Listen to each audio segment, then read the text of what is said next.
Saudara-saudara yang dikasihi Tuhan, selamat pagi. Sebelum kita mendengar firman Tuhan, marilah kita berdoa.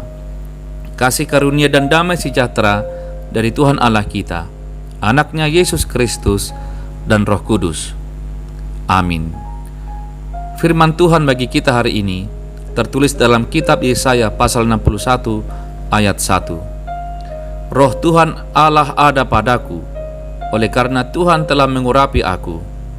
Ia telah mengutus aku untuk menyampaikan kabar baik kepada orang-orang sengsara dan merawat orang-orang yang remuk hati, untuk memberitakan pembebasan kepada orang-orang tawanan dan kepada orang-orang yang terkurung kelepasan dari penjara.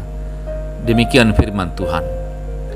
Saudara-saudara yang dikasihi Tuhan, Nabi Yesaya dipanggil dan diutus Tuhan membawa kabar baik kepada umat yang sudah kembali ke Yerusalem dari pembuangan.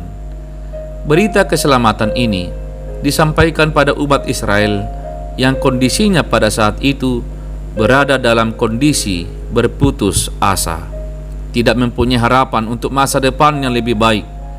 Berita itu sebagai bukti bahwa Allah mengasihi umatnya. Siapakah orang-orang sengsara? Siapakah orang yang remuk hati? Siapakah orang tawanan? Lalu siapakah orang yang dipenjara? Siapakah orang yang berkabung? Dalam perjanjian lama, konteks Yesaya adalah orang-orang Yehuda yang dalam pembuangan akan kembali ke Yerusalem.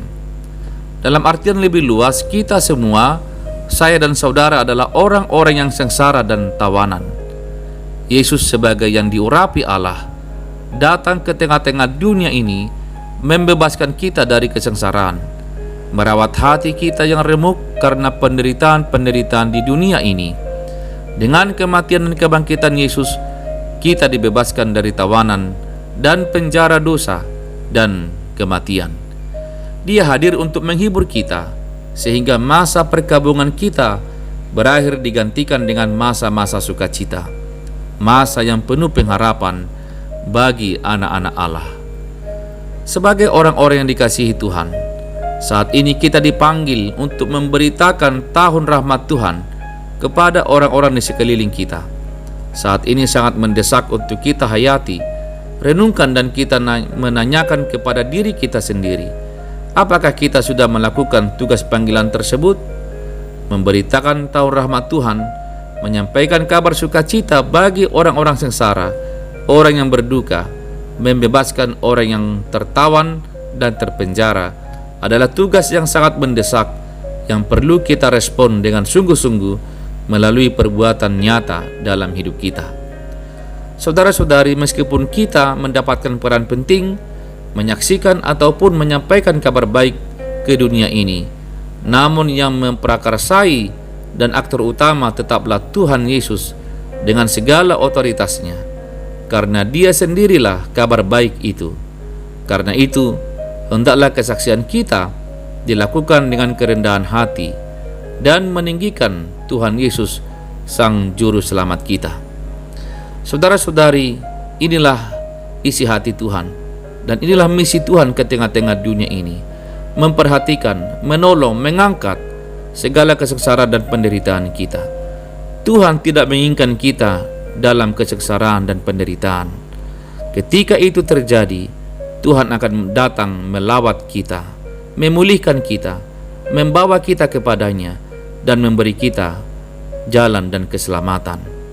Kiranya kita semua berbahagia dan bersukacita, karena Tuhan peduli kepada kita, Tuhan berpihak kepada kita, Tuhan melawat kita dengan segala penderitaan, kesusahan, dan juga rasa sakit yang kita alami.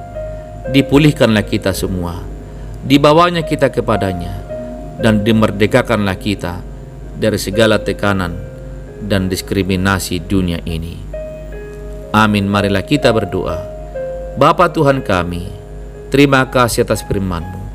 Kami kembali mengangkat wajah kami yang remuk, yang sakit, yang menderita, yang susah, yang gelisah, yang menghadapi tekanan bahkan ancaman. Engkaulah Allah kami, yang memperhatikan kami, yang melawat kami, yang menolong kami, memulihkan kami, dan memerdekakan kami. Kiranya kami semua berbahagia karena Tuhan mengasihi kami. Dalam nama Yesus kami berdoa. Amin. Saudara-saudari, selamat pagi, selamat bekerja, selamat beraktivitas, selamat melayani. Shalom.